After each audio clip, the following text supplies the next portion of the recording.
Hello students, welcome to online biology classes. Myself कमल।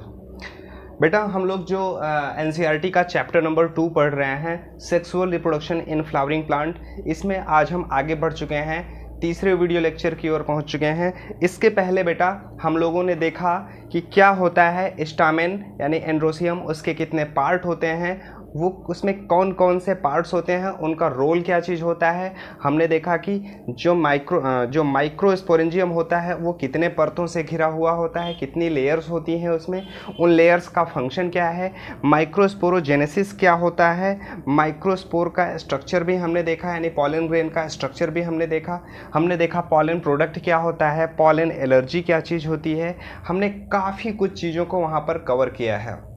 ठीक, आज हम आगे देखेंगे बेटा कि जो फीमेल रिप्रोडक्टिव पार्ट होता है जिसको हम गाइनोसियम कहते हैं, उस गाइनोसियम के बारे में देखेंगे कि ये क्या क्या चीज़ें इसमें शामिल होती हैं, जो कि एनसीईआरटी ने भी बहुत ही साफ तरीके से इस चीज़ को लिखा भी है। बेटा आप देखेंगे पेज नंबर 24 पर 2.2.2 पे the pistil megasporangium and embryo sac. Pistil क्या चीज़ होता है बेटा, वो फीमेल रिप्रोडक्टिव पार्ट होता है जिसको गाइनोसियम कहते हैं। मेगास्पोरेंजियम क्या होता है, ये ओयूल है बेटा। ओयूल क्या होता है, एक इंटेगुमेंटेड मेगास्पोरेंजियम है, ये हम पहले आपको बता चुके हैं बेटा, आगे भी देख लेंगे हम लोग। तो आज हम समझेंगे बेटा क्या चीज़ होता है, पिस्टिल क्या चीज़ होता है, द पिस्टिल। ठीक ना, द पिस्टिल। पिस्टिल को हम गाइनोसियम के नाम से भी जानते हैं बेटा, ठीक ना, गाइनोसियम के नाम से भी जानते हैं। तो सिंपल सी बात है, इतना जानते रहो बेटा कि यह फीमेल रिप्रोडक्टिव पार्ट को रिप्रेजेंट करता है, ठीक ना। इट रिप्रेजेंट फीमेल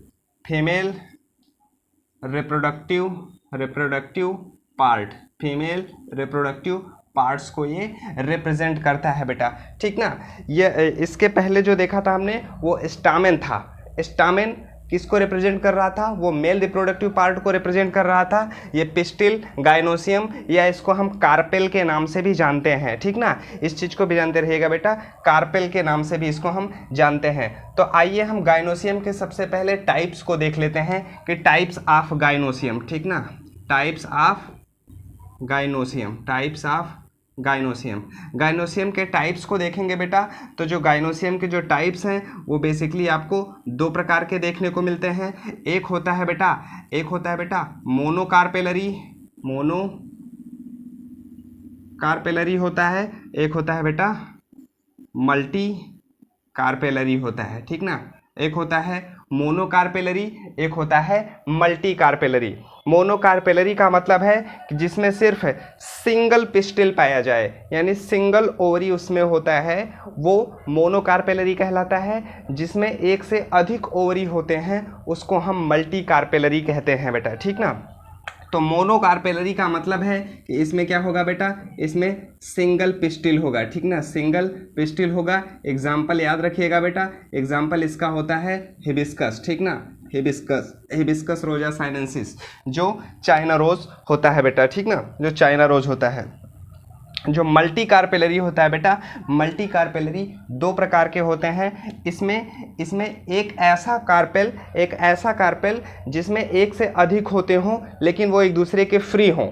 सुनिएगा बात को, जो कार्पेल होते हैं वो एक से अधिक तो होते ही हैं लेकिन वो एक दूसरे से फ्री हों। इस प्रकार जैसे मेरी ये 10 फिंगर मान लीजिए कि कार्पेल को रिप्रेजेंट कर रहे हैं और ये एक दूसरे से ऐसे फ्री हैं, तो इसको कहते हैं बेटा एपोकार्पस। अगर यही 10 कार्पेल क्या हैं, एक दूसरे से फ्यूज हो जाएं, कुछ इस तरीके से हो जाएं, तो ये हो जाता है सिंकार्पस। यानी कि अगर क्या होगा देखो बेटा, एक होता है एपोकार्पस, ठीक ना, एपोकार्पस का मतलब है कि मेनी कार्पेल बट फ्री, ठीक ना, many carpel but free to each other, ठीक ना, फ्री टू ईच अदर, ठीक ना, फ्री टू ईच अदर, एक दूसरे से वो बिल्कुल फ्री होते हैं। और अगर यही जो सभी जो कार्पेल हैं ये फ्री ना होकर के एक दूसरे से फ्यूज हो जाएं, तो फ्यूज हो जाते हैं तो इनको हम सिंकार्पस कहते हैं बेटा, ठीक ना, इनको हम सिंकार्पस कहते हैं। इसमें क्या होगा, many carpel but fused to each each other, ठीक ना, फ्यूज्ड टू ईच अदर, ठीक ना, फ्यूज्ड टू ईच अदर। यही बेटा जो आपको ये एपोकार्पस का मतलब आप सिंपल सा इतना सिर्फ जानते रहिएगा कि एपोकार्पस का मतलब होता है कि जो कार्पेल होते हैं वो फ्री फॉर्म में प्रेजेंट होते हैं, एक से अधिक होते हैं, और इसमें जो सिंग कार्पस होते हैं, सिंग कार्पस में ये ढेर सारे तो होते हैं लेकिन ये एक दूसरे के बिल्कुल फ्यूज्ड होते हैं, ठीक ना बेटा, दिख रहा है, हाँ क्लियर दिख रहा है, ठीक ना।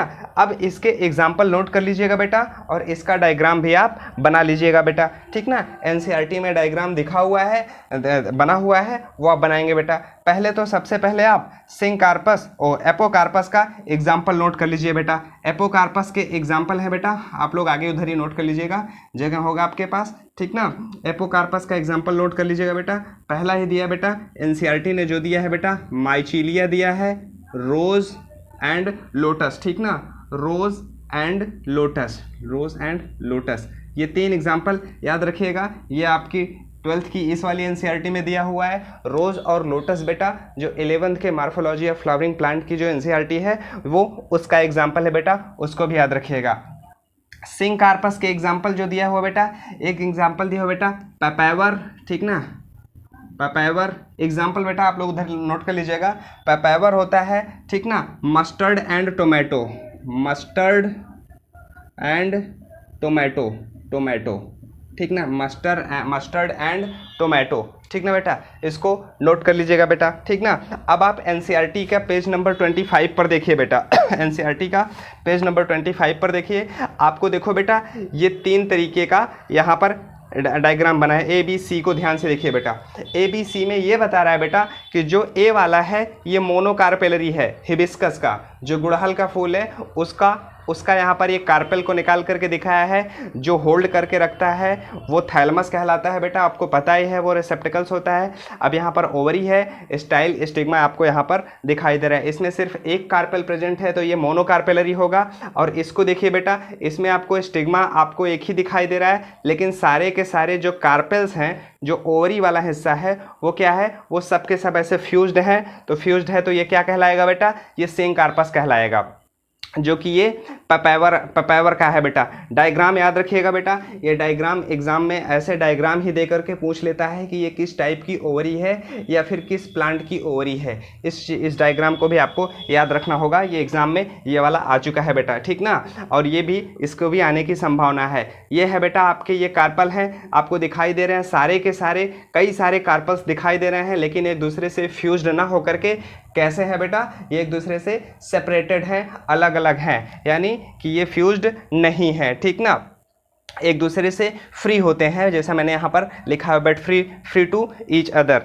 ये एग्जाम्पल है बेटा माइचेलिया का, ठीक ना, इसको याद रखिएगा बेटा, ये चीज़ बहुत इंपॉर्टेंट है, ठीक। अब ये चीज़ आपको समझ में आ गया कि गायनोसियम के कितने प्रकार होते हैं। अब आते हैं हम लोग गायनोसियम के टाइप्स, गायनोसियम के पार्ट्स पर आते हैं बेटा, ठीक ना, नोट कर लिया होगा। गायनोसियम के पार्ट्स पर आते हैं। गायनोसियम के 3 पार्ट्स होते हैं वो आपको पता ही है, कौन कौन से होते हैं। आप कहोगे कि जो जहाँ पर पॉलन लैंड करता है वो स्टिग्मा कहलाता है, और एक ट्यूब होती है उसको स्टाइल कहते हैं। जहाँ पर फीमेल गैमेटोफाइट प्रेजेंट होता है उसको हम ओवरी कहते हैं बेटा, ठीक ना। गायनोसियम के पार्ट्स, ठीक ना, पार्ट्स ऑफ गायनोसियम, गायनोसियम, ठीक ना, पार्ट्स ऑफ गायनोसियम देखते हैं बेटा, ठीक ना, पार्ट्स ऑफ गायनोसियम। इसके कुल 3 पार्ट होते हैं बेटा, वो तीनों पार्ट आपको पहले से ही पता है। जो अपर पार्ट होता है उसको स्टिग्मा कहते हैं, जो मिड वाला पार्ट होता है उसको स्टाइल कहते हैं, जो सबसे निचला भाग होता है उसको हम ओवरी कहते हैं बेटा, ठीक ना। ये पॉलन को लैंड करने का एक स्थान होता है बेटा, ठीक ना, यानी एक लैंडिंग प्लेटफॉर्म है पॉलन ग्रेन के लिए, ठीक ना। क्या है ये बेटा, ये landing platform of pollen grain, ठीक ना, landing platform of pollen grain, ठीक ना। आप देखिए स्टाइल में, देखिए स्टाइल क्या हो सकता है बेटा, स्टाइल हालो हो सकता है, ठीक ना, हालो हो सकता है, हालो, सेमी सॉलिड या फिर सॉलिड हो सकता है बेटा, ठीक ना। अब आप कहोगे जब सॉलिड होगा तो कैसे इसमें पॉलन ट्यूब बनेगा बेटा, वो हम आगे समझेंगे बेटा, ठीक ना। पॉलन ट्यूब, उसमें सेल्स जो होती हैं एक दूसरे से फ्यूज होती जाती हैं, न्यूट्रिशन लेती जाती हैं, जो सॉलिड होता है न्यूट्रिशन लेते हुए वो सेल्स एक दूसरे से फ्यूज होकर के वो न्यूट्रिशन लेते हुए आगे वो ओवरी तक पहुंच जाती हैं बेटा, ठीक ना। ये बेटा आपको पता है बेटा, हॉलो होता है, एलोंगेटेड एंड सिलेंड्रिकल पार्ट्स होता है, ठीक ना। कैसा होता है, एलोंगेटेड एंड स्लेंडर होता है, ठीक ना। एलोंगेटेड एंड सिलेंड्रिकल पार्ट होता है बेटा, ठीक ना। और ये निचले हिस्से पे क्या होता है बेटा, ओवरी, ठीक ना। ओवरी आपको पता होता है बेटा कि नीचे एक सबसे निचले आधारी भाग पर फूला हुआ हिस्सा होता है जिसको बेसल बल्ज्ड पार्ट कहते हैं, ठीक ना। बेसल बल्ज्ड पार्ट होता है और इसी के अंदर बेटा क्या होता है, ओयूल प्रेजेंट होता है, ठीक ना। बेसल बल्ज्ड पार्ट होता है, इसी के अंदर ओयूल प्रेजेंट होता है। तो जहां पर ये ओवरी प्रेजेंट होता है, सुनिएगा बात को बेटा, जहां पर ये ओवरी प्रेजेंट होता है उस ओवरी वाले वहां पर एक ओवेरियन कैविटी होती है। सुनिएगा बात को, पहले ध्यान से समझिएगा। जहाँ पर जो फ्लावरिंग वाला हिस्सा होता है, फ्लावरिंग वाले हिस्से पर जो ओवरी प्रेजेंट होता है तो वहीं पर एक ओवेरियन कैविटी होता है जिसको लोक्यूल कहते हैं, ठीक ना। लोकेटेड इन ओवेरियन कैविटी जो होता है उसको लोक्यूल कहते हैं, याद रखिएगा बेटा, इंपॉर्टेंट है, ठीक ना। लोक्यूल कहते हैं ये ओवेरियन कैविटी। ये तीनों पार्ट हो गए, आप इसको याद रखिएगा बेटा, इंपॉर्टेंट है, ठीक ना। एक एक का रोल याद रखिएगा बेटा। अब आगे आते हैं बेटा, ठीक ना। अब इसके थोड़ा सा अंदर चलते हैं कि क्या चीज़ इसमें होता है बेटा, ठीक ना। अब देखो, जैसा कि एनसीईआरटी ने भी लिखा है कि arising from the placenta or the megasporangia. देखो बेटा, प्लेसेंटा से ही जो मेगास्पोरेंजिया होता है वो प्लेसेंटा से होकर के निकलता है, जिसको हम ओयूल कहते हैं। सुनिएगा, और देखो आप, मैं स्ट्रक्चर से समझाता हूँ आपको, ठीक ना, स्ट्रक्चर से समझाता हूँ।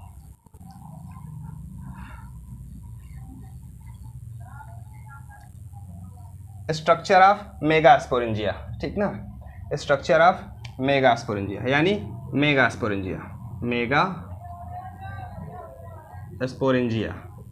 मेगास्पोरेंजिया को हम इंटेगुमेंटेड ओयूल कहते हैं, ठीक ना। या इसको ओयूल डायरेक्टली लिख दे रहे हैं, इंटेगुमेंटेड ओयूल होता है। मेगास्पोरेंजिया क्या है, इंटेगुमेंटेड ओयूल होता है। देखिए बेटा, सिंपल सा समझिए इसको। देखो, जैसे मैंने कहा कि ये एक स्ट्रक्चर है बात को समझिएगा, ये एक स्ट्रक्चर है। और एनसीईआरटी में डायग्राम तो दिया है, थोड़ा सा एनसीईआरटी में डायग्राम बेटा जो है अपोजिट दिया है, कुछ इस तरीके से दिया है, ठीक ना। हो जो ये डायग्राम आपको यहाँ पर ये दिखाई दे रहा है बेटा, ये डायग्राम जो आपको दिखाई दे रहा है ये एक्चुअल में इस तरीके से होता है, उल्टा होता है, ठीक ना। तो ये इन्वर्टेड होता है, ये भी चीज़ याद रखिएगा बेटा कि ये कैसा होता है, इन्वर्टेड होता है। चलिए डायग्राम से हम इसको समझते हैं बेटा, ठीक ना। यही डायग्राम हम आपको बना करके दिखाते हैं जो एनसीईआरटी ने यहाँ पर बनाया है बेटा, ठीक ना।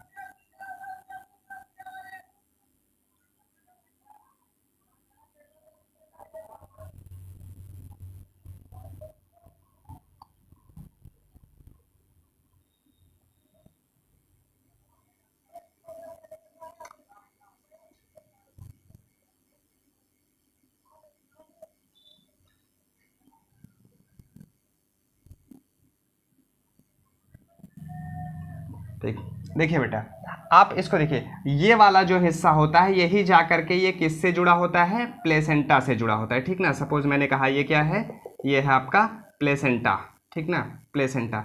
तो प्लेसेंटा से ही क्या हुआ है, मेगास्पोरेंजिया का एराइजिंग हुआ है, यानी प्लेसेंटा से ही वो मेगास्पोरेंजिया बना हुआ है। सिंपल सी वो लाइन यहाँ पर बता रहा है। तो अब ये वाला जो हिस्सा आपने बनाया, ये पूरा का पूरा ओयूल आपने बनाया, ठीक ना, ओयूल या मेगास्पोरेंजिया बनाया। तो आप इसमें देख रहे हो, आप इसमें देखेंगे तो ऊपर की ओर जो एक छोटा सा माइन्यूट आपको एक छोटा सा पोर दिखाई देता है, छिद्र दिखाई देता है, इसको हम माइक्रोपाइलर पोर कहते हैं, ठीक ना। ये वाला जो हिस्सा दिखाई दे रहा है ये माइक्रोपाइलर पोर कहते हैं। असल में ये माइक्रोपाइलर पोर जो होता है बेटा, ये ऐसे नीचे की ओर होता है, कुछ इस प्रकार से होता है बेटा, ठीक ना। कुछ इस प्रकार से होता है इसका स्ट्रक्चर, ये ठीक ना। कुछ इस प्रकार के इसका स्ट्रक्चर ये इस तरीके से होता है, ठीक ना। इस तरीके से कुछ स्ट्रक्चर होता है यहाँ पर ये इसका। तो ये हिस्सा जा करके ये प्लेसेंटा से जुड़ा हुआ होता है। तो ये इन्वर्टेड होता है, यहीं पर लिख दे रहे हैं बेटा, ये इन्वर्टेड ओयूल होता है। इन्वर्टेड एनाट्रोपस ओयूल, इन्वर्टेड एनाट्रोपस ओयूल होता है, ठीक ना। इन्वर्टेड एनाट्रोपस ओयूल होता है। इस स्ट्रक्चर को समझिए बेटा, फिर आपको सारी चीज़ें क्लियर हो जाएंगी। देखो बेटा, आपको पता है कि जैसे मैंने कहा कि ये हो गया स्टिग्मा, ये हो गया स्टाइल, ये हो गया इसका ओवरी। तो ओवरी के इस हिस्से को आप अगर सेक्शन करके देखोगे तो उसके अंदर ये वाला स्ट्रक्चर आपको दिखाई देगा बेटा, ठीक ना। उसी के अंदर ये वाला स्ट्रक्चर दिखाई देगा, वो आपको यहीं पर समझना है बेटा। तो यहाँ पर आपको ये एक इंटेगुमेंट ये दिखाई दे रहा है, जिसको हम आउटर इंटेगुमेंट कहते हैं, आउटर इंटेगुमेंट। और ये एक उसके अंदर जो इंटेगुमेंट दिखाई देता है उसको हम इनर इंटेगुमेंट कहते हैं, इनर इंटेगुमेंट, ठीक है। समझते जाइएगा बेटा। यहाँ पर कुछ विशेष प्रकार की सेल्स भरी होती हैं, वो सेल्स जिसको हम न्यूसेलस सेल्स कहते हैं, ठीक ना, न्यूसेलस सेल्स कहते हैं। इसमें डेंस साइटोप्लाज्म होता है और प्रोमिनेंट एक सिंगल न्यूक्लियस होता है। जबकि अब आप समझिएगा, जैसे जो हम लोग जब माइक्रोस्पोरेंजिया का स्ट्रक्चर पढ़ रहे थे, तो माइक्रोस्पोरेंजिया में जो टैपिटल सेल था, टैपिटल सेल में डेंस साइटोप्लाज्म के साथ साथ एक से अधिक न्यूक्लियस उसके अंदर था। लेकिन यहाँ पर जो न्यूसेलस सेल्स है, न्यूसेलस सेल का भी सेम फंक्शन है। वो माइक्रोस्पोर मदर सेल को न्यूट्रिशन प्रोवाइड कर रहा था, जो कि मियोसिस कर रही थी। ये भी यहाँ पर जो ये एम्ब्रॉय सैक है, इस एम्ब्रॉय सैक को ये न्यूसेलस सेल्स न्यूट्रिशन प्रोवाइड करेगा। लेकिन अंतर सिर्फ इतना होता है कि इसमें डेंस साइटोप्लाज्म तो होता ही होता है, लेकिन ये एक न्यूक्लियस इसमें होता है। इतना अंतर सिर्फ आपको याद रखना होगा बेटा। जबकि टैपिटल सेल में क्या था, टैपिटल सेल में डेंस साइटोप्लाज्म तो था ही, लेकिन उसमें न्यूक्लियस की संख्या एक से अधिक थी, ठीक ना। वो एंडोमाइटोसिस करके उसमें ढेर सारे न्यूक्लियस बन जाते थे, ठीक। चलो, ये न्यूसेलस सेल्स हो गया बेटा। और आपको यहाँ पर जो ये वाला हिस्सा आपको दिखाई देगा, ऐसे आपको यहाँ पर एक चलाजल इस तरीके का आपको ऐसे दिखाई देगा। ये वैसा उसमें क्लियर समझ में नहीं आ रहा है, यहाँ पर एक ऐसे ये पूरी की पूरी रेखा आती है बेटा, ये हिस्सा कहलाता है चलाजा, ठीक ना। चालजा इसको कहते हैं, चलाजा इसको कहते हैं, ठीक ना, चलाजा इसको कहते हैं। अब देखो बेटा, तो जहाँ से प्लेसेंटा आया हुआ है, जहाँ से आया हुआ है प्लेसेंटा, उसको हम बेटा कहते हैं, हम लोग क्या कहते हैं बेटा, उसको हम फनीकल कहते हैं, ठीक ना। ये इंपॉर्टेंट है बेटा, ये फनीकल कहते हैं। और फनीकल जहाँ पर आकर के, सुनिएगा बात को, फनीकल जहाँ पर आकर के जुड़ता है, सुनिएगा, फनीकल जहाँ पर आकर के जुड़ता है वो हाइलम कहलाता है, ठीक ना। फनीकल जहाँ पर आकर के जुड़ता है वो हाइलम कहलाता है। सपोज फनीकल यहाँ पर आकर के जुड़ा है, तो ये वाला हिस्सा क्या कहलाएगा बेटा, हाइलम कहलाता है, ठीक ना, हाइलम कहलाता है। तो यानी हाइलम क्या है, हाइलम क्या है, फनीकल क्या है बेटा, फनीकल हाइलम और प्लेसेंटा के बीच का एक कनेक्टिंग लिंक का काम कर रहा है। बात को समझिएगा बेटा कि ये जो हाइलम है और प्लेसेंटा, ठीक ना, प्लेसेंटा और हाइलम के बीच में जोड़ने का काम कौन कर रहा है बेटा, ये फनीकल कर रहा है, ठीक ना। इंपॉर्टेंट नाम है बेटा, इसको याद रखिएगा बेटा, ठीक ना। फनीकल में आप लिख लीजिएगा यहाँ पर, stalk attach to ovule and placenta. ये क्या है बेटा, एक स्टाक है attached to ovule and placenta. यानी एक ऐसा स्टाक होता है जो ओयूल और प्लेसेंटा को ये जोड़ने का काम करता है, ठीक बेटा। ये इंपॉर्टेंट स्ट्रक्चर है, इसकी लेबलिंग भी आती है बेटा एग्जाम में, प्लीज़ इसको आप याद रखिएगा बेटा, ठीक ना। तो अब आपको इसमें दो सिरे दिखाई देंगे। एक सिरा जो दिखाई देगा जहाँ पर ये माइक्रोपाइलर वाला पोर है, इसको हम माइक्रोपाइलर सिरा कहेंगे। और एक सिरा ये वाला दिखाई देगा जिसको जहाँ पर चलाजल वाला हिस्सा नीचे जो बैसल पार्ट जो दिखाई दे रहा है, बैसल वाला, उसको हम चलाजल पोल कहेंगे, ठीक ना। तो एक यहाँ पर माइक्रोपाइलर पोल मिलेगा आपको, दूसरा यहाँ पर चलाजल पोल मिलेगा, ठीक ना। यहाँ पर क्या है बेटा, ये चलाजल पोल है पोल है, यहाँ पर ये माइक्रोपाइलर पोर है, तो यहाँ पर ये माइक्रोपाइल होगा, और ये वाला हिस्सा क्या कहलाएगा बेटा, माइक्रोपाइलर पोल कहलाएगा, ठीक ना। तो दो पोल यहाँ पर आपको दिखाई देंगे, एक चलाजल पोल आपको दिखाई देगा, एक माइक्रोपाइलर पोल आपको दिखाई देगा, ठीक ना बेटा। थोड़ा सा लीपा पोती हो गया है, आप इसको अच्छे से सफाई से बिल्कुल डायग्राम को ड्रॉ कीजिएगा बेटा, ठीक ना। चलो ये आपको समझ में आ गया होगा बेटा। एक बार फिर जल्दी से इसको समझ लेते हैं बेटा, थोड़ा सा इंपॉर्टेंट है, जानते रहिएगा बेटा। मेगास्पोरेंजिया क्या है बेटा, मेगास्पोरेंजिया ये इंटेगुमेंटेड ओयूल होता है, जो ओयूल आपका एनसीईआरटी में लिखा है बेटा। ये मोस्ट कॉमन टाइप ऑफ ओयूल होता है, ये एनाट्रोपस ओयूल है, इन्वर्टेड ओयूल होता है, और ये बाइटेगुमेंटेड है, बाइटेगुमेंटेड यानी दो इंटेगुमेंट होता है, बाई इंटेगुमेंटेड होता है, क्योंकि इसमें दो इंटेगुमेंट दिखाई दे रहा है, एक इंटेगुमेंट ये, दूसरा इंटेगुमेंट ये, ठीक ना। एक इंटेगुमेंट आउटर वाला, दूसरा इनर वाला, तो यानी एंजियोस्पर्म के अंदर नोट करके लिख लीजिएगा, एंजियोस्पर्म में most common type of ovule present anatropous inverted anatropous bi integumented ovule, inverted anatropous bi integumented ovule, ठीक ना। इसको नोट कर लीजिएगा। इसमें आपको माइक्रोपाइलर दिखाई देगा, आउटर और इनर इंटेगुमेंट दिखाई देंगे। न्यूसिलस जो होता है बेटा, न्यूसिलस में डेंस साइटोप्लाज्म होता है, एंड प्रोमिनेंट न्यूक्लियस होता है, ठीक ना, प्रोमिनेंट न्यूक्लियस होता है, एंड ए प्रोमिनेंट न्यूक्लियस कर लीजिएगा, एक ही न्यूक्लियस इसके अंदर प्रेजेंट होता है बेटा। चलो ठीक ना, ये चीज़ आपको बेटा समझ में आ गया होगा। ये याद रखिएगा बेटा, न्यूसिलस क्या काम करता है, डेवलपिंग एम्ब्रॉय सैक को न्यूट्रिशन प्रोवाइड करता है। ये क्या है बेटा, एम्ब्रॉय सैक है, ठीक ना। एम्ब्रॉय सैक को बेटा ये न्यूट्रिशन प्रोवाइड करता है। चलो आप इसको बना चुके होंगे, अब इसको हम मिटाते हैं बेटा। चलो आगे बढ़ते हैं। इम्पॉर्टेंट स्ट्रक्चर है बेटा एनसीईआरटी में, जो डायग्राम दिया हुआ है यही डायग्राम आपको लेबल करने के लिए आएगा, ये चीज़ आपको याद रखना होगा बेटा, ठीक ना। चलो अब थोड़ा सा हम आगे बढ़ कर देख लेते हैं बेटा। सन 2004-05 में कुछ ऐसे क्वेश्चंस पूछे जाते थे जो कि एनसीईआरटी से थोड़ा सा हट करके आते थे। उस समय सीपीएमटी हुआ करता था, वो थोड़ा सा हम देख लेते हैं बेटा। टाइप्स ऑफ ओयूल, ठीक ना, टाइप्स ऑफ ओयूल। देखो बेटा, ये ओयूल जो होते हैं 6 टाइप्स के होते हैं, ठीक ना, 6 प्रकार के होते हैं, 6 प्रकार के होते हैं। पहला जो आपको यहाँ पर आपको दिखाई देगा, पहला तो आपका जो ये कॉमनली जो आपके एंजियोस्पर्म में पाया जाता है वो आपने बनाया ही है, ठीक ना, एनाट्रोपस ओयूल, ठीक ना। एनाट्रोपस ओयूल ये कैसा होता है बेटा, इन्वर्टेड होता है, ठीक ना, इन्वर्टेड ओयूल होता है, कॉमन इन एंजियोस्पर्म। इसका डायग्राम बनाने लगेंगे बेटा, it take lots of time, इस वजह से हम इसको आपको ग्रुप में शेयर कर देंगे, इसके डायग्राम और पूरा का पूरा डिटेल सहित, वो आप उसको वहाँ पर अपने नोट्स में बना लीजिएगा, एक बार इसको पढ़ भी लीजिएगा बेटा, ठीक ना। एनाट्रोपस ओयूल होता है और ये एंजियोस्पर्म में होता है, ठीक ना, ठीक। दूसरा जो होता है बेटा वो आर्थोट्रोपस होता है, ठीक ना, दूसरा जो होता है वो आर्थोट्रोपस होता है। आर्थोट्रोपस ओयूल बेटा जिम्नोस्पर्म में होता है और ये यूनिटेगुमेंटेड होता है, ये भी याद रखिएगा बेटा।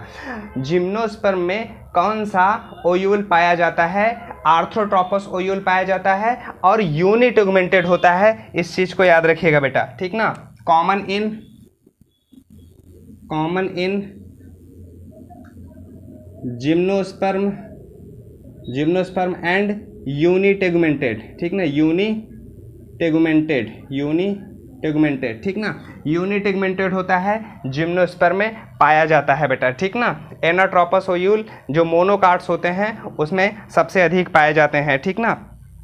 इसके फीचर क्या होते हैं बेटा, फीचर अब इसमें देखो, फीचर में देखोगे तो बेटा फनिकल और माइक्रोपाइलर एंड, ठीक ना, फनिकल और चलाजल एंड एक दूसरे के अपोजिट होते हैं, माइक्रोपाइलर और चलाजल एंड एक दूसरे के अपोजिट होते हैं। बेसिकली डिटेल्स तो हम आपको दे देंगे बेटा, अभी यहाँ पर उसको फिगर ड्रा करेंगे और फिर उसको डिटेल करेंगे, it takes lots of time. So यहाँ पर मेरे पास ऐसी कोई फैसिलिटी तो है नहीं कि मैंने एक क्लिक मारा ऐसे प्रोजेक्टर पे सारा डायग्राम आ गया और मैंने आपको सारा का सारा दिखा दिया। तो डिजिटल बोर्ड मेरे पास नहीं है, मैं अफोर्ड नहीं कर सकता उसको। तो अभी जितना मेरे पास फैसिलिटीज़ है उतने में मैं पूरी की पूरी कोशिश करूँगा कि मैं आपको बेस्ट प्रोवाइड कर सकूँ। ठीक, चलो अभी सिर्फ नाम इसका हम समझ लेते हैं बेटा, ठीक ना। आगे बढ़ते हैं। दूसरा है बेटा दूसरा है हेमी एनाट्रोपस ओयूल, ठीक ना। तीसरा है बेटा हेमी एनाट्रोपस ओयूल, ठीक ना। हेमी एनाट्रोपस ओयूल, ठीक ना। हेमी एनाट्रोपस ओयूल ये बेटा जो होता है बेटा, इसका जो है बेटा कि जो फनिक एक मिनट क्या लिखा है बेटा इसमें, right angle to relation to the funicle so it look like the ovule lying on its side, ठीक ना। तो जो ओयूल होता है वो माइक्रोपाइलर एंड की ओर प्रेजेंट होता है। हेमी एनाट्रोपस में ओयूल जो होता है वो माइक्रोपाइलर एंड की ओर प्रेजेंट होता है। आपको मैं शेयर कर दूंगा बेटा, डोंट वरी, अभी सिर्फ इसका नाम नोट कर लीजिए बेटा। कंपाइलोट्रोपस, ठीक ना। कंपाइलोट्रोपस बेटा ये जो होता है बेटा स्लाइटली कर्व्ड होता है, स्लाइटली कर्व्ड ओयूल होता है। इसका ओयूल जो होता है स्लाइटली कर्व्ड ओयूल होता है, ठीक ना। कंपाइलोट्रोपस जो होता है ये स्लाइटली कर्व्ड ओयूल होता है, जो लेग्यूमिनेसी फैमिली में यानी लेग्यूम प्लांट्स में ये पाया जाता है, ठीक ना। लेग्यूम प्लांट्स में पाया जाता है। एम्फीट्रोपस, वेरी इंपॉर्टेंट, पूछा गया है बेटा, ठीक ना। एम्फीट्रोपस ओयूल इज हॉर्स शू शेप्ड, ठीक ना। ओयूल जो होता है बेटा हॉर्स शू शेप्ड का होता है, ठीक ना, हॉर्स शू शेप्ड का होता है। और लास्ट वाला है बेटा, लास्ट वाला है सिरसिनोट्रोपस, ठीक ना।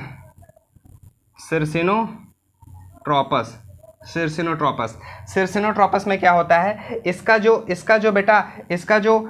फनिकल होता है ना, फनिकल पूरी की पूरी मेगास्पोरेंजिया को ही एक चक्कर लगा लेता है, ठीक ना। फ्यूनिकल पूरा का पूरा माइक्रोस्पोरेंजिया का एक चक्कर लगा लेता है, वो सिरसिनोट्रोपस होता है, ठीक ना, सिरसिनोट्रोपस। चलो ये चीज़ तो आपको बेटा सिर्फ इतना नोट किए रहो, ये 6 प्रकार के जो ओयूल होते हैं सबसे कॉमन आपको ये वाला पूछा जाता है बेटा, और ये एम्फीट्रोपस पूछा जाता है बेटा, और कंपाइलोट्रोपस, ठीक ना, और ये कंपाइलोट्रोपस पूछा जाता है। स्लाइटली कर्व्ड ओयूल, यही 3 पूछे गए हैं बेटा, ठीक ना। हाँ ये भी याद रखिएगा, जो जिम्नोस्पर्म में होता है ये 4 इंपॉर्टेंट है बेटा। एक ये वाला इंपॉर्टेंट है बेटा, दूसरा ये आर्थ्रोट्रोपस इंपॉर्टेंट है, ये कंपाइलोट्रोपस और एम्फीट्रोपस। इतना सिर्फ 4 आपको याद रखने हैं बेटा। बाकी जानकारी के लिए आप सारे आप दिमाग में रखिएगा। बाउंसर क्वेश्चन अगर एग्जाम में आ जाते हैं तो आप उसको सॉल्व कर सकते हैं, लेकिन ये चारों जो है आपके दिमाग में बिल्कुल होना ही चाहिए, ठीक। चलो आगे बढ़ते हैं बेटा। ये टाइप्स ऑफ ओयूल्स आपने देखा इसका स्ट्रक्चर और इसका फीचर हम आपको ग्रुप में शेयर कर देंगे बेटा, फोटो खींच करके, वो आप उसको नोट कर लीजिएगा बेटा, ठीक ना। चलो आगे बढ़ते हैं बेटा, हम लोग आगे बढ़ते हैं डेवलपमेंट ऑफ मेगास्पोर्स, ठीक ना। डेवलपमेंट ऑफ मेगास्पोर्स, जैसे उसमें हम लोगों ने पढ़ा था डेवलपमेंट ऑफ माइक्रोस्पोर्स, उसमें आपको पता था कि आर्कीस्पोरियल सेल्स थी, आर्कीस्पोरियल सेल्स थी और कनेक्टिव टिश्यूज थी, ठीक ना। तो आर्कीस्पोरियल सेल्स जो थी बेटा वो एक प्राइमरी पेराइटल सेल्स बनाई थी और प्राइमरी स्पोरोजिनस सेल्स बनाई थी। तो इसके अंदर भी बेटा आर्कीस्पोरियल सेल्स होते हैं, ठीक ना। इसमें भी बेटा आर्कीस्पोरियल सेल्स होते हैं, ठीक ना, आर्कीस्पोरियल सेल्स होते हैं। आपको पता है यहाँ पर प्राइमरी पेराइटल सेल्स बनाएंगी प्राइमरी पेराइटल सेल्स बनाएंगी, और यहाँ पर ये बनाएंगी प्राइमरी स्पोरोजीनस सेल्स बनाएंगी, स्पोरोजीनस सेल्स बनाएंगे, ठीक ना, स्पोरोजीनस सेल्स बनाएंगे जब डेवलपिंग होता है, ठीक ना, डेवलपिंग होता है। जब फ्लावर बड निकलता है बेटा, फ्लावर बड निकलता है तो फ्लावर बड के दौरान ही ये आर्कीस्पोरियल सेल्स बनते हैं, और जब फ्लावर बड ओपन होने लगता है, फ्लावर बड ओपन होने की प्रक्रिया को हम एंथेसिस कहते हैं बेटा, इस चीज को भी याद रखिएगा, ये बताना मैं भूल गया था बेटा, important. Opening of flower bud is called anthesis, important. चलो लगे हाथ, याद आ गया। Opening of flower bud is called anthesis. जैसे ही फ्लावर बड ओपन होगा तो फ्लावर बड ओपन होने के दौरान ये प्राइमरी पेराइटल सेल्स और प्राइमरी स्पोरोजिनस सेल्स में परिवर्तित हो जाते हैं। तो जो प्राइमरी पेराइटल सेल्स हैं बेटा, ये बना लेती हैं न्यूसिलस, ठीक ना, ये बना लेती हैं न्यूसिलस, और ये बना लेती हैं मेगास्पोर मदर सेल्स बना लेती हैं, ये बना लेती हैं मेगास्पोर मदर सेल्स बना लेती हैं। तो अब यही दो चीज़ों का तो काम ही होता है। न्यूसिलस इसको पोषण प्रदान करेगा, न्यूट्रिशन प्रदान करेगा, मेगास्पोर मदर सेल्स क्या बना लेगी, एम्ब्रॉयसैक बना लेगी, ठीक ना, एम्ब्रॉयसैक बना लेगी। चलो ये चीज़ आपको डेवलपमेंट ऑफ मेगास्पोर से, इसको याद रखिएगा। एंथेसिस भूलना मत बेटा, मिस किया था मैंने, याद आया, उसको याद रखिएगा। जैसे होता है ना यार, कली होता है, ठीक ना, कली होता है, उसका कैलिक्स घेरे हुए रहता है, तो कैलिक्स धीरे धीरे ऐसे खुलता है, उसमें कलरफुल वाला पार्ट निकल जाता है। तो opening of flower bud is called anthesis. एक जगह कहीं नोट करके लिख लेना बेटा, ठीक। चलो आगे बढ़ते हैं बेटा हम लोग, आगे देखते हैं। अब आगे बढ़ेंगे बेटा हम लोग, मेगा स्पोरोजेनेसिस को देखते हैं, मेगा स्पोरोजेनेसिस को देखते हैं बेटा, मेगा स्पोरोजेनेसिस को देखते हैं। अब देखो हम लोगों ने देखा था माइक्रोस्पोरोजेनेसिस, माइक्रोस्पोरोजेनेसिस की तरह ही मेगा स्पोरोजेनेसिस होता है, लेकिन ये थोड़ा सा कॉम्प्लिकेटेड प्रोसेस होती है। यहाँ पर भी लिख लीजिएगा बेटा, formation of megaspores from megaspore mother cells, ठीक ना, the process of formation of megaspore from megaspore mother cell is called megasporogenesis, ठीक ना, मेगा स्पोरोजेनेसिस, ठीक ना। ये देखो मेगा स्पोरोजेनेसिस। अब देखो बेटा, सिंपल सा फंडामेंटल आप समझिए कि मेगा स्पोर मदर सेल से मेगा स्पोर का बनना मेगा स्पोरोजेनेसिस कहलाता है, ठीक ना। ये थोड़ा सा बड़ा होता है, इस वजह से इसको मेगा शब्द नाम दिया गया है। मेगा स्पोर का मतलब है मेगा गैमेटोफाइट, मेगा स्पोर का मतलब है, यहां पर और करके लिख लीजिएगा, मेगा गैमेटोफाइट, ठीक ना, मेगा गैमेटोफाइट। ये वर्ड से भी कंफ्यूज मत होना, मेगा स्पोर का मतलब है मेगा गैमेटोफाइट। मेगा स्पोर क्या है, ये फीमेल गैमेटोफाइट है, इस वजह से ये मेगा गैमेटोफाइट, वो माइक्रो गैमेटोफाइट था जो पॉलन ग्रेन बना था बेटा।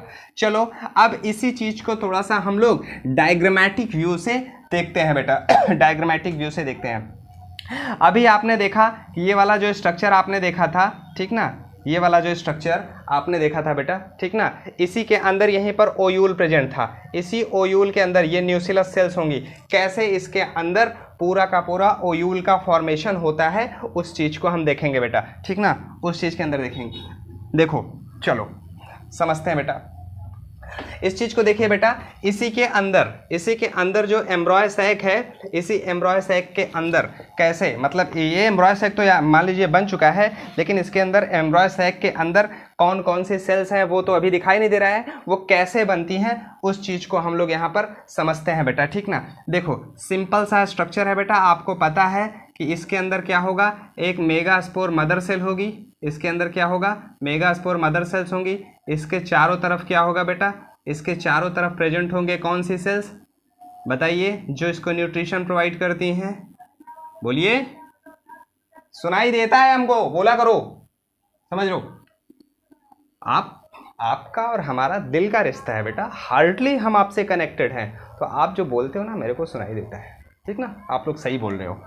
ये कौन सी सेल्स हैं, न्यूसिलस, ठीक ना, न्यूसिलस सेल्स है। यहाँ पर ये कौन सी सेल्स है, मेगास्पोर मदर सेल है, ठीक ना, मेगास्पोर मदर सेल है। तो अब आपको थोड़ा सा यहाँ एक चीज़ का और ख्याल रखना होगा बेटा, कि जो ऊपर वाला सिरा है ये माइक्रोपाइलर एंड है, जहाँ पर माइक्रोपाइलर एंड है, माइक्रोपाइलर सिरा, और ये वाला कौन सा सिरा होगा बेटा, चलाजल एंड है, चलाजल सिरा या पोल कहिए या चलाजल एंड कहिए, ठीक ना, माइक्रोपाइलर एंड।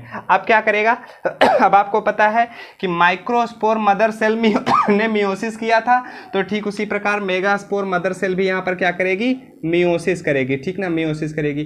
तो मियोसिस फर्स्ट होगा, तो मियोसिस फर्स्ट होगा तो ये 2 सेल बना लेगी बेटा, 2 सेल बना लेगी। आपको पता है सिंपल सा, मियोसिस फर्स्ट करेगा तो 2 सेल बना लेगी, ठीक ना, 2 सेल बना लेगी।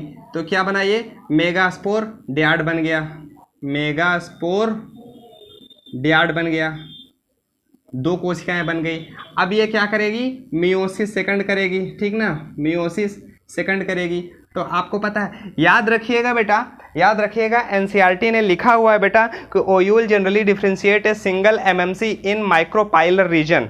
तो क्या होता है, वो माइक्रोपाइलर रीजन की ओर ही वो डिफ्रेंशिएट होता है, ठीक ना, ये ऊपर की ओर ही लगातार डिवाइड करेगी, ठीक ना, ऊपर की ओर लगातार ये डिवाइड करेगी। चलिए देखिए यहाँ पर ये इसके इस चारों तरफ कौन से सेल्स हैं, न्यूक्लियस सेल्स हैं, ठीक ना, चारों तरफ इसके ये न्यूक्लियस सेल्स हैं ही जो इसको लगातार पोषण दे रही हैं। और यहाँ पर क्या बन गए, ये मेगास्पोर टेट्राड बन गए हैं, ठीक ना, ये क्या बन गए, मेगास्पोर टेट्राड बन गए हैं। आप हमारे साथ बनाते जाइएगा बेटा, बनाते जाओगे तो समझ में आ जाएगा, ठीक ना, मेगास्पोर ये टेट्राड बन गए।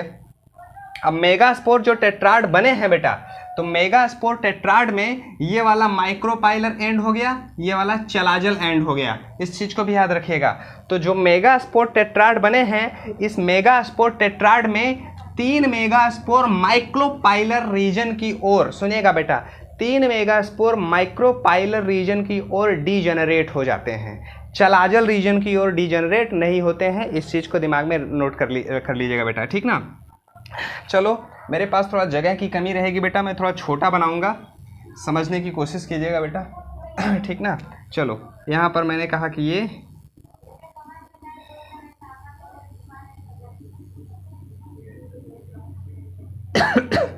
3 है बेटा, 3 ये M सिरा है बेटा, ये C सिरा है। तो 3 मेगास्पोर्स डीजेनरेट एट माइक्रोपाइलर पोल, और 1 मेगास्पोर यहाँ पर बचेगा 1 मेगास्पोर बचेगा। ये रिमेनिंग 1 मेगास्पोर्स इज फंक्शनल, ठीक ना, जो 1 मेगास्पोर बचेगा वही क्या होगा बेटा, वही फंक्शनल मेगास्पोर होगा, ठीक ना, फंक्शनल मेगास्पोर होगा। अब क्या होगा, ये फंक्शनल मेगास्पोर जो यहाँ पर बचा हुआ है बेटा, अब ये मेगास्पोर किस कंडीशन में होगा, आपको पता है इसकी प्लॉइडी क्या होगी, ये हैप्लॉइड होगा, ठीक ना, ये हैप्लॉइड होगा, ये भी हैप्लॉइड होंगे, ये भी हैप्लॉइड होंगे। मेगास्पोर जो टेट्राड बने हैं ये हैप्लॉइड होंगे। तो अब क्या होगा, जो 1 मेगास्पोर बचा हुआ है वो हैप्लॉइड है, और हैप्लॉइड से अगर डिवाइड करती है तो वो ऑलवेज माइटोसिस ही करेगी, ठीक ना। चलिए अब आगे समझते हैं बेटा, थोड़ा सा मेरे पास जगह का अभाव है, चलो मैं यहाँ पर थोड़ा सा और बनाता हूँ बेटा। अब क्या है बेटा, जो रिमेनिंग मेगास्पोर है, रिमेनिंग मेगास्पोर ये क्या है बेटा, 1 मेगास्पोर सेल यहाँ पर है, ठीक ना, 1 मेगास्पोर है। अब क्या होगा, अब इसका थोड़ा सा ग्रोथ होगा, ठीक ना, इसका थोड़ा सा ग्रोथ होगा तो ये यहाँ पर वैक्यूल बनेगा, वैक्यूल थोड़ा सा और बड़ा होगा, वैक्यूल ये बन गया, ठीक ना, वैक्यूल ये बन गया, ये क्या बन गया बेटा, वैक्यूल बना, ठीक ना। बनाते जाइएगा बेटा, एनसीईआरटी में कुछ चीज़ें मिसिंग हैं, ठीक, एनसीईआरटी में कुछ चीज़ें मिसिंग है, तो वाला मिसिंग वाला भी आप ना मिस कर दीजिएगा। इसको थोड़ा सा मैं मिटा करके मैं बेटा आगे बढ़ूंगा, आप लोग तो बना ही चुके होंगे, ठीक। अब देखिए आगे, देखिए क्या होता है। अब क्या होगा, अब ये जो है ना, ये जो यहाँ पर जो वैक्यूल बन चुका है, इसका ग्रोथ हुआ, ग्रोथ होने के बाद क्या करेगा, ये माइटोसिस करेगा, ठीक ना, माइटोसिस करेगा, माइटोटिक डिवीजन करेगा, ठीक ना, माइटोसिस करेगा। तो मैं यहाँ पर माइटोसिस करेगा तो आपको सिंपल पता है कि यहाँ पर ये एक सेल ये बन गया, एक न्यूक्लियाई ये बन गया, ठीक ना, और ये उसका ये क्या है, वैक्यूल है, ठीक ना, ये उसका वैक्यूल है। सिंपली मैं ऐसे बना दे रहा हूँ, ये इसका वैक्यूल है। अब वैक्यूल क्या करेगा, वैक्यूल थोड़ा सा बड़ा जब होगा तो एक न्यूक्लियस को इधर की ओर धका देगा, एक न्यूक्लियस को इधर की ओर धका देगा, ठीक ना। एक को इधर नीचे की ओर प्रेस कर देगा, एक ऊपर की ओर प्रेस कर देगा। यानी सिंपल सी बात है कि एक माइक्रोपाइलर की ओर चला जाएगा, एक चलाजल की ओर चला जाएगा, ठीक ना। आगे देखिए, अब ये क्या करेगा, फिर से ये माइटोसिस ही करेगा, फिर से ये माइटोसिस करेगा। तो माइटोसिस करेगा तो क्या होगा, यहाँ पर एक न्यूक्लियस यहाँ पर आ गया, एक न्यूक्लियस ये डिवाइड कर गया, एक न्यूक्लियस ये डिवाइड कर गया, ये यहाँ पर क्या है बेटा, यहाँ पर आपका वैक्यूल है। फिर से ये माइटोसिस करेगा 3 बार लगातार, 3 सक्सेसिव माइटोटिक डिवीजन करता है बेटा, ठीक ना। 3 सक्सेसिव, एक माइटोसिस यहाँ पर हुआ, दूसरा यहाँ पर हुआ, तीसरा माइटोसिस यहाँ पर हुआ। तो क्या करेगा, क्या करेगा बेटा, अब यहाँ पर 4 न्यूक्लियाई यहाँ पर बन जाएंगे, 4 न्यूक्लियाई यहाँ पर बन जाएंगे। बीच में क्या होगा, बीच में इसका वैक्यूल होगा बेटा, ठीक ना, बीच में इसका वैक्यूल होगा। तो एक चीज़ थोड़ा सा मैंने गलती किया है बेटा, 2 यहाँ बीच में ही रह जाते हैं, ठीक ना। एक न्यूक्लियाई एक, हाँ चलो, ये 2 न्यूक्लियस इधर रह जाते हैं, बीच में रह जाते हैं, ठीक ना। 2 न्यूक्लियस यहाँ पर बीच में रह जाते हैं, ठीक ना। 2 न्यूक्लियस यहाँ पर बीच में रह जाते हैं, ठीक ना। 3 न्यूक्लियस नीचे, 3 ऊपर, 2 बीच में। अब क्या होगा, अब इन सेल्स का, ठीक ना, अब इन जो न्यूक्लियाई बनी है, इन न्यूक्लियाई का डिस्ट्रीब्यूशन होगा, ठीक ना। इसमें अब डिस्ट्रीब्यूशन होगा, तो डिस्ट्रीब्यूशन होगा तो क्या होगा आपको पता है, याद रखिएगा बेटा, ये माइक्रोपाइलर है, ये चलाजल है, ये माइक्रोपाइलर है, ये चलाजल है, ये माइक्रोपाइलर है, ये चलाजल है। इतना याद रखिएगा बेटा, ठीक ना, इतना याद रखिएगा। चलिए आगे बढ़ते हैं बेटा। अब क्या होगा, अब इसी सेल्स का, अब जो न्यूक्लियस बन चुके हैं, इन न्यूक्लियस का सेल्स जो हैं अब यहाँ पर वो डिफ्रेंशिएट हो जाएंगी। इसका इधर आप लोग बना ही चुके होंगे बेटा, मैं मिटा रहा हूँ इसको, ठीक ना। चलो अब आगे देखते हैं। तो अब जो यहाँ पर ये जो न्यूक्लियस यहाँ पर बना हुआ है, 3 न्यूक्लियस यहाँ पर बेटा, ठीक ना, 3 न्यूक्लियस यहाँ पर जो है बेटा सिनर्जिड सेल बना लेती हैं, ठीक ना। 3 न्यूक्लियस यहाँ पर ये रह जाती हैं और 2 न्यूक्लियस यहाँ पर दूर दूर हैं और यहाँ पर ये इसका वैक्यूल है, ये सिनर्जिड सेल बना ली। ये माइक्रोपाइलर है, ये चलाजल है, ठीक ना, माइक्रोपाइलर है, ये चलाजल है। अब क्या होगा, अगले स्टेज पर क्या होगा, ये आपका ये, अब देखिए बेटा, थोड़ा सा यहाँ पर एनसीईआरटी ने इसको अपोजिट करके बना दिया है। माइक्रोपाइलर, एक्चुअल में माइक्रोपाइलर होता तो नीचे की ओर है क्योंकि इन्वर्टेड है, लेकिन एनसीईआरटी ने डायग्राम को उल्टा बनाया है। डायग्राम को इसके पहले उल्टा बनाया था। जो लास्ट वाला, जो सी वाला डायग्राम है 2.8 में, वो करेक्ट है बेटा। हमेशा माइक्रोपाइलर नीचे की ओर ही प्रेजेंट होता है बेटा, ठीक ना, हमेशा माइक्रोपाइलर नीचे की ओर ही प्रेजेंट होता है, क्योंकि जो पॉलन ट्यूब बनता है वो नीचे से ही आकर के उसको फर्टिलाइज करता है। आगे समझेंगे, पॉलिनेशन के बाद जो फर्टिलाइजेशन की प्रोसेस है उसको समझेंगे, ठीक ना। तो यहाँ पर जो 3 न्यूक्लियस यहाँ पर प्रेजेंट थे बेटा, ये 3 सेल बना ली। और ये तीनों सेल कौन से सेल बनाई हैं बेटा, तीनों सेल बनाई हैं एंटीपोडल सेल्स। क्या रोल होता है मुझे नहीं पता, आपको पता होगा तो मुझे बताना, ठीक ना। और यहाँ पर ये इसका वो प्रेजेंट होगा, वैक्यूल ही प्रेजेंट होगा। तो दोनों न्यूक्लियस यहाँ पर जो पास पास थे वो और पास पास आ जाएंगे, ठीक ना। जो थोड़ा सा दूर दूर थे वो थोड़ा सा पास पास आ जाएंगे, ठीक ना। क्योंकि देखो, ये भी अपना ग्रुप बना लिए, ये तीनों दोस्ती कर लिए, ये तीनों दोस्ती कर लिए। भाई ये अकेले अकेले थे तो इन्होंने कहा कि भाई हम बीच में हैं, आ जाओ दोनों हम लोग दोस्ती कर लेते हैं, पास पास आ जाते हैं। तो यहाँ पर जो नीचे की ओर 3 न्यूक्लियस है, एक ये न्यूक्लियस बन जाएगा, एक ये न्यूक्लियस बन जाएगा, और यहाँ पर थोड़ा सा फिंगर लाइक ऐसे प्रोजेक्शन बनेगा, ठीक ना, फिंगर लाइक ऐसे प्रोजेक्शन बनेगा। दिख रहा है कि नहीं आपको, ठीक ना। चलो बेटा, दिख तो रहा है क्लियर, हाँ ठीक ना। अब इससे नीचे नहीं जाएंगे बेटा, फिंगर लाइक यहाँ पर ऐसे प्रोजेक्शन बनेगा, ठीक ना। और बीच में यहाँ पर एक ऐसा, एक और यहाँ पर बीच में ये न्यूक्लियस बन जाएगा, ठीक ना, ये बीच में, ठीक ना, बीच में ये न्यूक्लियस बन जाएगा, यहाँ पर एक न्यूक्लियस है। तो अब देखिए बेटा, यहाँ पर अब इन सभी सेल्स का डिस्ट्रीब्यूशन हो चुका है। तो यहाँ पर 3 एंटीपोडल सेल बन गए, और जो दोनों में जो फिंगर लाइक प्रोजेक्शन बना है वो सेल्स कहलाती हैं बेटा सिनर्जिड सेल्स कहलाती है, वो कहलाती हैं सिनर्जिड सेल्स कहलाती हैं। और जो फिंगर लाइक प्रोजेक्शन बना है बेटा, इसको फिलीफॉर्म अपरेटस कहते हैं, ठीक ना। जो फिंगर लाइक प्रोजेक्शन बना है उसको फिलीफॉर्म अपरेटस कहते हैं, अपरेटस कहते हैं। याद रखिएगा, फिलीफॉर्म अपरेटस किस सेल्स में बनता है? सिनर्जिड सेल्स में बनता है, ठीक ना, सिनर्जिड सेल्स में बनता है। यहाँ पर क्या है बेटा, अब देखिए आपको दिख रहा होगा कि यहाँ पर दो न्यूक्लियाई आपको दिखाई दे रहे हैं, दो न्यूक्लियाई यहाँ पर दिखाई देंगे। एक जो ऊपर की ओर जो न्यूक्लियाई आपको दिखाई दे रहा है बेटा ठीक ना, एक जो ऊपर की ओर न्यूक्लियाई दिखाई दे रहा है, ये अपर न्यूक्लियाई होता है, अपर न्यूक्लियाई होता है, ये लोअर न्यूक्लियाई होता है। अपर और लोअर न्यूक्लियाई पास पास आ जाते हैं, ठीक ना, लेबल कर लीजिएगा इसको भी। तो क्या होगा, अपर लोअर न्यूक्लियाई पास पास आ जाते हैं तो बन जाता है पोलर न्यूक्लियाई, ठीक ना।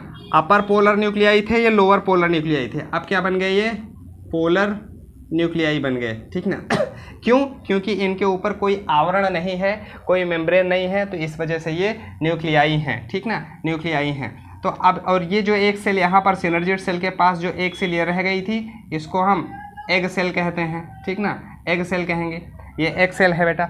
तो इतनी सारी चीज़ें आपको इस स्ट्रक्चर में यहाँ पर दिखाई दे रहा होगा बेटा। एनसीईआरटी का डायग्राम उसको सही से बनाइएगा बेटा, जैसा एनसीईआरटी ने बनाया है, ठीक, थोड़ा सा क्लियर साफ सफाई से बनाइएगा। ये वैक्यूल बेटा मैंने थोड़ा सा डॉट डॉट करके इस वजह से दिखाया है क्योंकि एनसीईआरटी ने इसको मेंशन नहीं किया है, इस वजह से ज़्यादा आप तवज्जो न दीजिएगा इसको। देखिए क्या है इसमें, क्या है, सिंपल सा फंडा समझिएगा। 3 antipodal cell, 2 polar nuclei, 1 egg cell और 2 सिनर्जिड सेल। तो कुल कितने हो गए बेटा, ठीक ना, कुल कितने यहाँ पर सेल्स आपको दिखाई दे रहे हैं? देखो 2 न्यूक्लियस कितने दिखाई दे रहे हैं? 3 न्यूक्लियस इसमें दिखाई दे रहे हैं, 3 2 5 1 6 2 8 आपको न्यूक्लियस दिखाई दे रहे हैं, 8 आपको यहाँ पर न्यूक्लियस दिखाई दे रहे हैं। और सेल कितने दिखाई दे रहे हैं? 3 सेल यहाँ पर दिखाई दे रही हैं, 1 सेल यहाँ पर दिखाई दे रही हैं, 2 सिनर्जिड सेल, यानी 6 सेल आपको दिखाई दे रही हैं। और जो बीच में एक ये पूरी की पूरी सेल दिखाई दे रही है, पूरी की पूरी भी तो एक सेल है ना, ये जिसको हम सेंट्रल सेल कहते हैं, ठीक ना, सेंट्रल सेल कहते हैं। तो कितनी सेल कितनी हो गई बेटा? 3 सेल ये हो गई, 3 सेल ये हो गई, 3 3 6 सेल और 1 सेंट्रल सेल, तो कुल 7 सेल्स हो गई, ठीक ना। तो ये जो यहाँ पर आपको पूरा का पूरा एग अपरेटस दिखाई दे रहा है, इसको बेटा हम एग अपरेटस कहते हैं, ठीक ना। ये जो बना है यहाँ पर, ये एग अपरेटस है, एग अपरेटस है। तो जो एग अपरेटस आपको यहाँ पर दिखाई दे रहा है, ये एग अपरेटस क्या कहलाता है बेटा? 7 सेल्ड 8 न्यूक्लिएटेड कहलाता है बेटा, 7 सेल्ड 8 न्यूक्लिएटेड। तो 7 सेल 8 न्यूक्लिएटेड का मतलब आपको समझ में आ गया होगा बेटा, यानी कि 3 एंटीपोडल सेल, 2 सिनर्जिड सेल और 1 एग सेल और 1 सेंट्रल सेल। कितनी सेल हो गई? 7 सेल हो गई। तो न्यूक्लियस कितने हैं बेटा? 3 न्यूक्लियस, 3 2 5 न्यूक्लियस, 5 3 8 न्यूक्लियस। तो 7 सेल्ड 8 न्यूक्लिएटेड ये कहलाता है बेटा, ठीक ना। ये पूरा का पूरा एग अपरेटस कहलाता है। तो अब आपको यहाँ पर सिंपल सा फंडामेंटल आपको ये समझ में आ गया होगा। और एक चीज़ आप इतना याद रखिएगा कि इस स्ट्रक्चर को भूलना मत। इस स्ट्रक्चर में जो जो चीज़ें यहाँ पर दी गई हैं, इसको प्लीज़ भूलना मत बेटा, ठीक ना। अभी आपको सिर्फ एक चीज़ और नोट करके लिख लेना होगा बेटा। नोट करके सिर्फ इतना लिखना होगा कि यहाँ पर आपको पता है कि हाँ, सिंपल सा फिर ऐसे समझिएगा इसको, सिंपल सा फिर ऐसे समझिएगा। हुआ क्या? मेगास्पोर मदर सेल थी, मेगास्पोर मदर सेल ने मियोसिस किया, फर्स्ट मियोसिस किया तो 2 मेगास्पोर बने, जो मेगास्पोर डियाट कहलाए। उसने सेकंड मियोसिस किया तो 4 मेगास्पोर बने, तो 4 मेगास्पोर में 3 मेगास्पोर माइक्रोपाइलर रीजन की ओर डीजनरेट कर गए। जब वो 4 मेगास्पोर डीजनरेट कर गए तो जो 1 मेगास्पोर बनता है वही फंक्शनल मेगास्पोर कहलाता है। और 1 मेगास्पोर से पूरा का पूरा इतना बड़ा पूरा एग अपरेटस डेवलपमेंट होता है, इसको हम मोनोस्पोरिक डेवलपमेंट कहते हैं। नोट कर लीजिएगा बेटा, ये क्या है बेटा? मोनोस्पोरिक डेवलपमेंट कहते हैं, ठीक ना। मोनोस्पोरिक डेवलपमेंट कहते हैं, ठीक ना। मोनोस्पोरिक डेवलपमेंट कहते हैं। इस चीज़ को आप यहाँ पर नोट करके रखिएगा बेटा, ठीक ना। ये मोनोस्पोरिक डेवलपमेंट है। Monosporic polygonal type, monosporic important है बेटा, जो नोट करके बताते हैं। Polygonal type development, monosporic polygonal type development ये यहाँ पर हुआ है बेटा। मोनोस्पोरिक पॉलीगोनल टाइप डेवलपमेंट हुआ है। तो जो एक फंक्शनल मेगास्पोर बच रहा है तो वो तो एक है ना, तो एक ही है तो उसको मोनोस्पोरिक तो कहेंगे ही। तो वही मोनोस्पोरिक क्या करेगा, वो माइटोसिस करेगा, 2 मेगास्पोर बनाएगा, फिर माइटोसिस करेगा 4 मेगास्पोर बनाएगा, फिर माइटोसिस किया 8 मेगास्पोर बनाया, ठीक ना, 8 न्यूक्लियाई बनाया, नॉट मेगास्पोर, मैं गलत बोल रहा हूँ बेटा। एक फंक्शनल मेगास्पोर माइटोसिस करेगा तो उसके 2 न्यूक्लियाई, 2 से 4, 4 से 8, यानी 3 सक्सेसिव माइटोटिक डिवीजन करता है तो वो 4 मेगास्पोर बनाता है। तो जब 4 मेगास्पोर बनेंगे, 4 से 8 बनेंगे, 3 माइटोटिक डिवीजन करेगा, 8 न्यूक्लियाई कुल बन जाएंगे।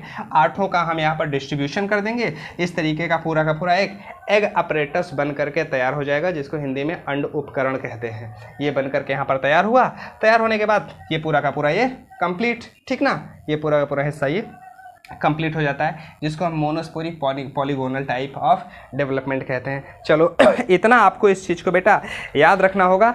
अब हम आगे बढ़ेंगे बेटा, थोड़ा सा देखेंगे differentiate between megasporogenesis, difference between megasporogenesis and microsporogenesis, ठीक ना। एक काम करते हैं, ये आपके लिए होमवर्क है, क्योंकि मैं दोनों बता चुका हूँ, माइक्रोस्पोरोजेनेसिस भी बता चुका हूँ, मेगास्पोरोजेनेसिस भी बता चुका हूँ। सिंपल सा मैं 2-3 स्टेप्स मैं आपको बता दे रहा हूँ। करना क्या है, formation of microspore from microspore mother cell is called microsporogenesis, और दूसरे में मेगास्पोर में क्या होगा, formation of megaspore from megaspore mother cell is called megasporogenesis. ये हो गया।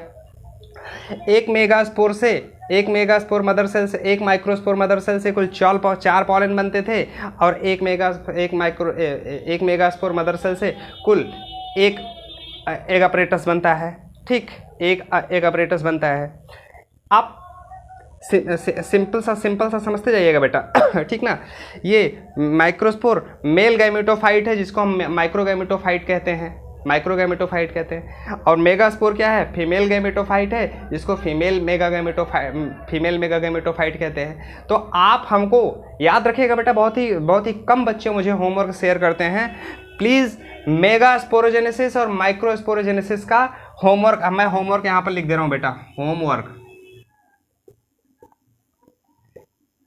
डिफरेंस बिटवीन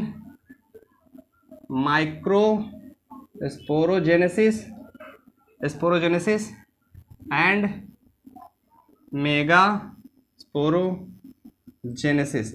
इम्पॉर्टेंट है बेटा, इम्पॉर्टेंट है, जरूर भेजिएगा बेटा। ना भेज पाइएगा तो मुझे बताइएगा, मैं बताऊंगा। अब आगे बेटा हम पढ़ेंगे पॉलिनेशन पढ़ेंगे, ठीक ना। पॉलिनेशन पढ़ेंगे ज़्यादा से ज़्यादा बेटा, इस हफ्ते में तो नहीं खत्म हो पाएगा, नेक्स्ट वीक तक इस चैप्टर को हम खत्म कर देंगे, फिर आगे बढ़ चलेंगे बेटा हम लोग ह्यूमन रिप्रोडक्शन में आगे बढ़ चलेंगे बेटा, ठीक है ना। पढ़ते रहिए, मेहनत करते रहिए, बिल्कुल भी बोर मत होइए, और भरोसा रखिए हर एग्ज़ाम को आप फोड़ के आओगे, ठीक ना। ऑल द बेस्ट बेटा, थैंक यू सो मच।